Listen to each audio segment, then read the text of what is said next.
Hello everyone, it's Dylan from Yu-Gi-Oh! Everything, and welcome back to another Yu-Gi-Oh! VRains episode review. This time we will be going over episode 45 of VRains. So generally, what did I think of the episode? I really enjoyed it. It was actually a really good episode. I definitely liked it. We had some great summonings. We had Revolver hit an extra link, and this was the first time where I really felt the protagonist, well, in this series at least, that the protagonist playmaker was really outdueled and outclassed. I mean, he's been absolutely beaten up this entire duel, especially going back to the last turn, really in this episode. I mean, 44 and obviously the start in 43 was more kind of a level playing field. I actually think 44 was a decently balanced episode in terms of dueling action, but this episode, Revolver stepped it up a notch and absolutely obliterated Playmaker. And if this was not the final duel of the arc, I would honestly get behind this microphone and say Revolver is going to win this duel.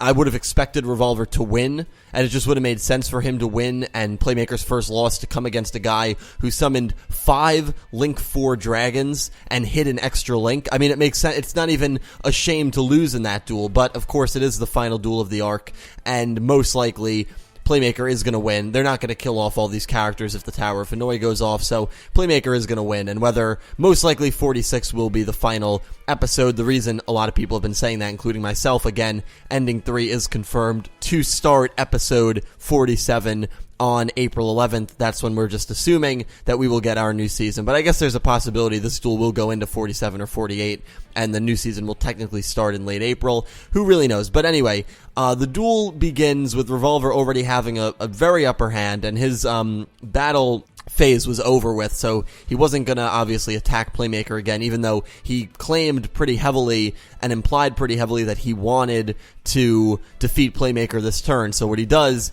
is he goes into some crazy place, thanks to Link Turret, which was that trap, I believe it was a trap card, it was either a trap or a spell that was played that accumulated counters, and it had 5 counters. For each counter, he was able to special summon a monster from his deck. I don't know if it had to be a rocket monster or like obviously the archetype he uses. I'm pretty sure it was just a general monster from his deck, which obviously let him summon a Link 4, which was Boral Guard Dragon. I believe that was the new one. Then he summoned Link 4 Boral Sword Dragon, and then he went in to Link 4 Topologic Gambler Dragon, which we assumed that Revolver would have an extra link. One, because the summary of this episode was literally that he was going to create a battle formation that transcends human intelligence, is the most ridiculous thing ever, and because Topologic Gambler Dragon had an extra link effect. So we just kind of, as a community, put 2 and 2 together, and it was pretty safe to assume that we would see an extra link in this duel. That's exactly what happened. So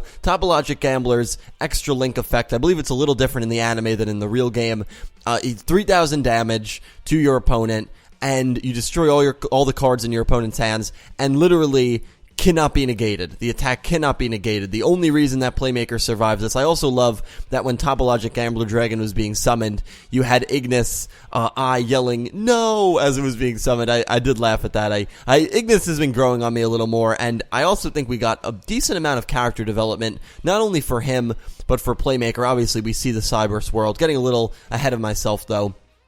Playmaker is able to live because he had a trap card that for every card in his hand sent to the graveyard would negate the damage by half, so he was able to get 3,000 to 1,500 to 750, and of course it always works out for the protagonist that they have just enough to survive, so his 800 goes down to 50 life points, but he loses all the cards in his hand, and thanks to Topologic Gambler Dragon's effect, if he has any cards in his hand at the end of his main phase, at the end of his turn, not main phase, at the end of his turn, he gets hit with 3,000 points of damage that can't be negated again. So literally now Playmaker's in a situation where as long as Topologic Gambler is in that extra link, he can't end his turn with any cards in his hand, which is obviously going to be very tricky. Unless he wants to deal with Topologic Gambler's effect. This trap card that he used, I can't remember the name of it, also prevented Revolver's monsters from attacking and really prevented Revolver from destroying the trap card, prevented his monsters from attacking for 2 turns, and because of its other effect, if Revolver destroys the trap, all the monsters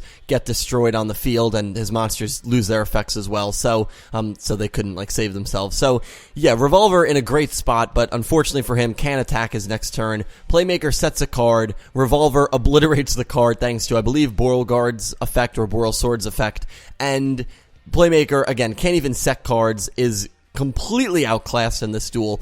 The scene that was probably one of my favorites, though, Playmaker collapses and he's really, really in pain, and you could tell this is the first time we really see Playmaker struggling physically in a duel, and I is starting to panic and starting to worry, as he should, and he's like, I just want to go home, I want to see my friends again, and this is the first time he's ever mentioned friends, so, I was like, oh, friends, and Playmaker was like, you have friends?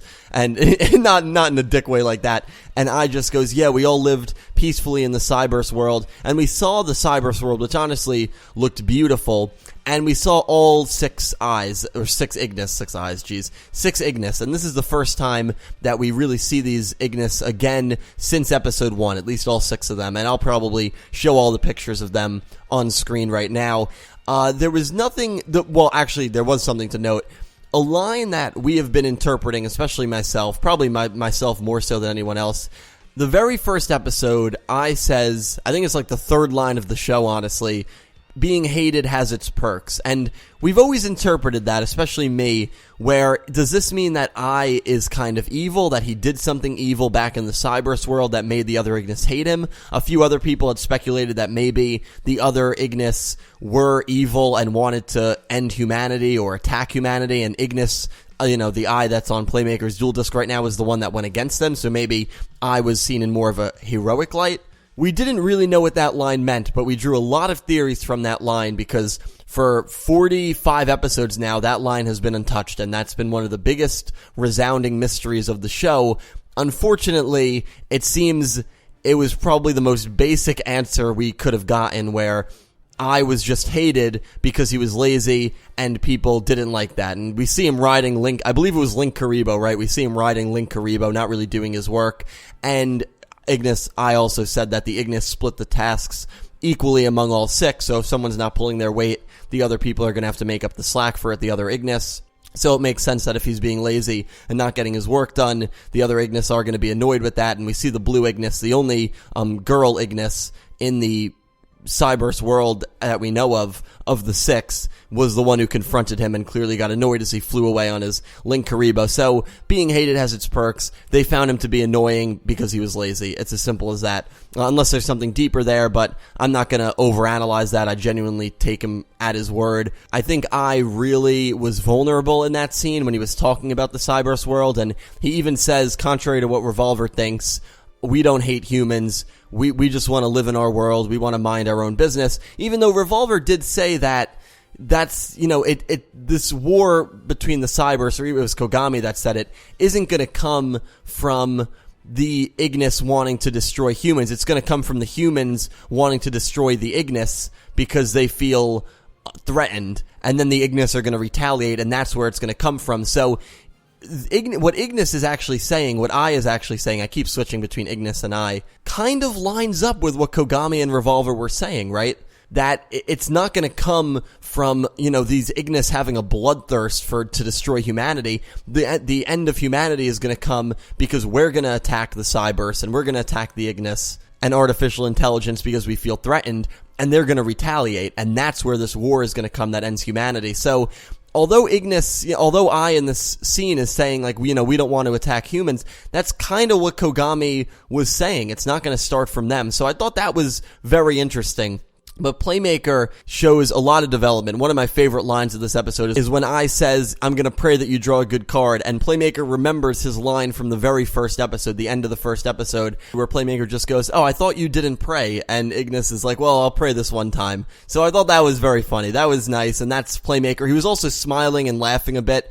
I think he's showing a little bit more humanity, a little bit more socialism, I think, and he did get a little bit of development, I felt, in this episode, because again, he's kind of interacting with I in a more playful way, which is nice to see, especially considering the circumstances. He's laughing, he acknowledges that he's just lucky to even be alive. I also like how Revolver taunted him with the 3 things, the 3 reasons why he's gonna lose this duel, when, those 3 reasons was what got him through his life, basically, and Revolver turns that, on a 180 and taunts him with the 3 reasons. A lot of cool stuff. Playmaker is able to get a monster onto the field. He's able to draw a couple of cards because the link monsters and the extra monster zone had the same amount of links. So Playmaker maybe is going to turn it around. The other thing is he going to use Cyberse Magician? We all assume that he would maybe use it in this duel. I still think he'll use Cyberse Magician at some point. It could happen in Season 2 in April. The pack doesn't come out. Cybernetic Horizon, I believe, doesn't come out till mid-April.